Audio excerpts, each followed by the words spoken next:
Alright, Castlevania 3 on the original NES. This one goes back to the mostly linear style of the first Castlevania. This was released in North America in 1990, and a lot of people think that it is more of a direct sequel to the first one than Castlevania 2 Simon's Quest. I personally love Simon's Quest. I like the open world kind of feel of it and everything, but a lot of people just didn't take to it, and it didn't get great reviews and sales. So they went back and developed this, which is more like the first Castlevania. It does add some really neat and unique elements to it that haven't been in the previous Castlevania games. The main thing is that you can actually have an ally in this, and what happens is you will come to a fork in the road in some spots right here.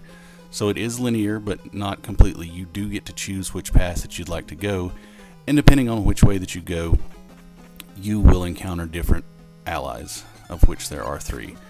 This is the first one, Grant, and pretty much what happens is they're an end-stage boss, and you'll see once you defeat them here, you get, I don't know if you'd call it necessarily a cutscene, but you do get some text here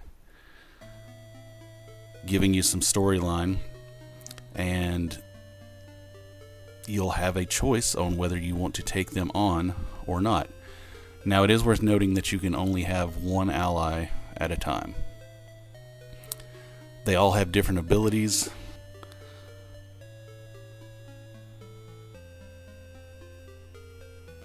Grant here, as he tells you, he's a little bit faster. I'm going to show you pretty much what you do is you'll go out, and if you press the select button, you will morph into the ally. The ally, if they are able to carry sub-weapons, can have their own sub-weapon.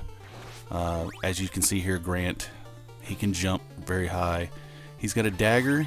His range is not great, but his special ability is that he can climb up and on walls, which will allow you to reach certain spots that you couldn't. You can get stuck sometimes here, which is kind of a weird thing, but I'm willing to let it go because they brought back our good old friend. That's right, the wall meat. Yum yum, decaying meat in a wall. The other person that you'll meet is Sypha. Sypha can actually do spells as her sub-weapon. She has some unique sub-weapons like you see here. But it is worth noting that you can pick up another sub-weapon, so if you don't want to lose that spell, don't pick up the sub-weapon. She also has a freeze spell that's really cool. The last one is Alucard, which this is his first appearance in a Castlevania game. He's got a projectile as his main weapon, which you can upgrade, just like Simon's Whip. It starts off shooting 2, you can upgrade it to multiple more shots than that. Again, this is the first appearance of Alucard, who would go on to be a huge staple in the Castlevania games, especially getting to Symphony of the Night. Alucard has a cool special ability where he can turn into a bat and fly, if you have hearts. Also worth noting, though, if you do get hit, he turns back into his regular old self there.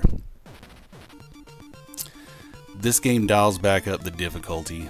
It's got way more platforming than the other games, which means way more instant death. Look at the patterns on this. We got a auto-scrolling screen from the top. We got Medusa heads everywhere.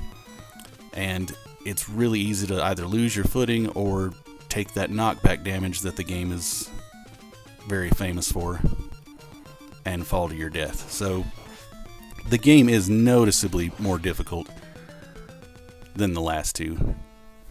If you get a chance to play the Japanese versions, it's worth checking out, because the Japanese version, they actually developed a sound chip that added 2 more sound channels to the original 5 channels that the game was programmed with. So the sound is really cool on this one.